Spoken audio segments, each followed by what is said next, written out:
नमस्कार, स्वागत है आपका हिंदी न्यूज़ 24 में। दिन की शुरुआत करते हैं तरोताज़ा खबरों के साथ। नॉर्थ सिक्किम में बड़ा हादसा। नॉर्थ सिक्किम में सेना के 16 जवान शहीद। भारतीय सेना का एक ट्रक का एक्सीडेंट हुआ जिसमें 4 जवान घायल तो 3 जेसीओ समेत 16 जवान शहीद हुए। इस दुखद घटना में ट्रक की क्षतिग्रस्त स्थिति को देखकर आप अंदाजा लगा सकते हैं कि जवानों की स्थिति क्या रही होगी। दुर्घटनाग्रस्त वाहन सेना के 3 ट्रक के काफिले का हिस्सा था जो सुबह चटन से थम्बू की ओर चल रहा था। वहीं रास्ते में वाहन एक तीव्र मोड़ पर फिसलकर खाई में गिर गया।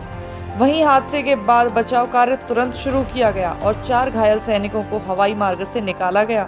रक्षा मंत्री राजनाथ सिंह ने इस हादसे पर दुख जताते हुए कहा, उत्तरी सिक्किम में एक सड़क दुर्घटना में जवानों की जान जाने का अत्यंत दुख हुआ है।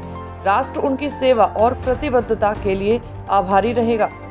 शोक संतप्त परिवार के प्रति संवेदना है। जो लोग घायल हुए हैं उनके शीघ्र स्वस्थ होने की प्रार्थना करते हैं। कोरोना के चलते मरते मरते बचे चाइना के 39 लड़ाकू विमान। लगता है चीन पर शनि की 7.5 चल रही है। पहले तवांग में भारतीय विमानों ने चीन के ड्रोन को खदेड़ा, फिर तवांग बॉर्डर पर ही चीनी सैनिकों की कुटाई की भारतीय सैनिकों ने।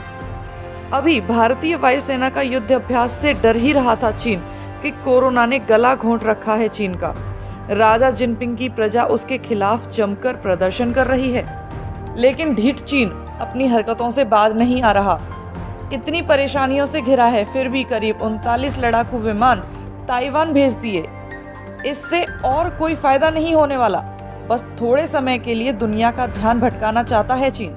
जैसे ही चीनी विमान ताइवान पहुंचे पूरे देश में हड़कंप मच गया। चीन तवांग की बेइज्जती का बदला ताइवान में लेना चाहता है। तवांग मुद्दे पर पहले ही ताइवान में मजाक बन रहा था चीन का। अब जब चीन ने अपने 40 करीब लड़ाकू विमान भेजे ताइवान में, तो ताइवान से भी मुंह की खाकर लौट आया ड्रैगन। जैसे ही चीन के लड़ाकू विमानों ने ताइवान सीमा में एंट्री ली, ताइवान ने तुरंत एयर मिसाइल दाग दी और उल्टे पैर लौटना पड़ा चीन को। यूएन में भारत की वीटो पावर पर बवाल। यूएन में ऐतिहासिक उलटफेर शुरू हो चुका है। यूएन रिफॉर्म पर टिकी है पूरी दुनिया की नजर। ऋषि सुनक ने खुलकर दिया भारत का साथ। हो सकता है कि वीटो पावर दिलाने में यूएन की तरफ से मदद कर सकते हैं ऋषि सुनक। इस्लामाबाद के कार ब्लास्ट ने हिला दिया पाकिस्तान को। पाकिस्तान की राजधानी इस्लामाबाद में अचानक एक कार में ब्लास्ट हुआ। इस आत्मघाती हमले में एक पुलिसकर्मी की मौत और 6 घायल हुए। इस्लामाबाद पुलिस ने बताया कि आतंकी किसी बड़े हादसे को अंजाम देने की फिराक में थे। जैसे ही पुलिस ने कार चेकिंग के लिए रोकी तो तुरंत कार में विस्फोटकों समेत बैठे आतंकी ने कार समेत खुद को उड़ा लिया और आग की लपेटों ने घेर लिया कार को। बताया गया कि कार में 18 किलो करीब बारूद भरा हुआ था। जानकारी के मुताबिक पूरे रिहायशी इलाके में हड़कंप मच गया। पुलिस ने इलाका सील कर दिया और सघन चेकिंग शुरू कर दी। चीन की मदद करेगा भारत। कोरोना ने चीन का गला इस तरह पकड़ा है कि सांस नहीं ले पा रहा। रोज 5000 से ज्यादा लाशें इकट्ठी हो जाती हैं। शवगृहों में जगह नहीं बच पाती। अनुमान है कि आने वाले वक्त में स्थितियां और बिगड़ सकती हैं चीन की। चीन में इबुप्रोफेन और पैरासीटामोल जैसी दवाइयों की भारी किल्लत हो गई है। एक पत्रिका में छपी खबर के अनुसार भारत मदद करने को तैयार है। इन दवाओं का निर्यात बढ़ाने को तैयार है। चीन के लोग दर्द की दवा इबुप्रोफेन और बुखार की दवा पैरासीटामोल खरीदने के लिए कुछ भी करने को तैयार हैं। एक पत्रिका के अनुसार pharmaceuticals export promotional council of India ने हम बड़ी संख्या में इन दोनों दवाओं का उत्पादन करने के लिए पूरी तरह से तैयार हैं। भारत में मास्क लगाना हुआ अनिवार्य। सभी सार्वजनिक जगहों पर मास्क लगाना अनिवार्य कर दिया गया है। एयरपोर्ट्स पर विदेश से आने वाले यात्रियों की रैंडम टेस्टिंग होगी आज से।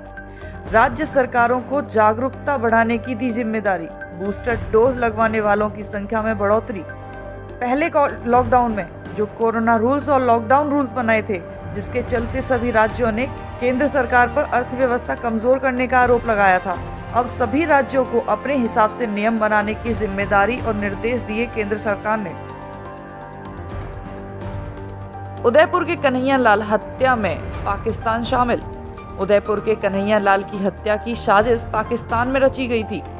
एनआईए ने चार्जशीट में 11 लोगों को आरोपी दाखिल किया है, जिसमें पाकिस्तान के कराची के रहने वाले सलमान और अब्दुल रहीम का नाम शामिल है।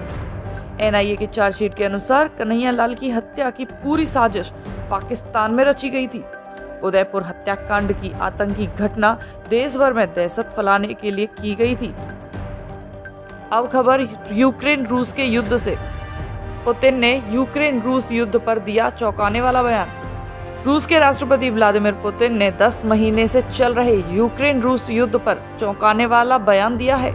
बताते चलें कि यूक्रेन और रूस के बीच यह युद्ध 10 महीने से चल रहा है।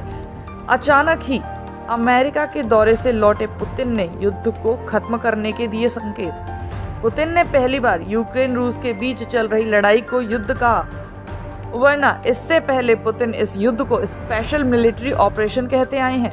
मॉस्को की एक प्रेस कॉन्फ्रेंस में पुतिन ने कहा कि वो जल्द से जल्द इस युद्ध को खत्म करना चाहते हैं, जबकि अमेरिका ने किया पलटवार। अमेरिका ने कहा कि पुतिन के युद्ध को खत्म करने की बात एक चाल है। अब खबर मौसम की, तो कोहरे की मार से उत्तरी भारत बेहाल। ठंड हवाओं के साथ कोहरा डबल सितम ढा रहा है। पहाड़ी इलाकों में शीतलहर के साथ कोहरे से सभी बॉर्डर पर तैनात जवानों की मुश्किलें बढ़ा दी। घुसपैठिए सीमा में घुसने की हिम्मत कर सकते हैं। उत्तर भारत में कोहरे की मार से बड़ी जन की समस्याएं। इस तरह की ताज़ा खबरों के लिए और अपडेटेड खबर के लिए चैनल को सब्सक्राइब करें और बने रहें हिंदी न्यूज़ 24 पर। मिलते हैं अपनी अगली पेशकश में।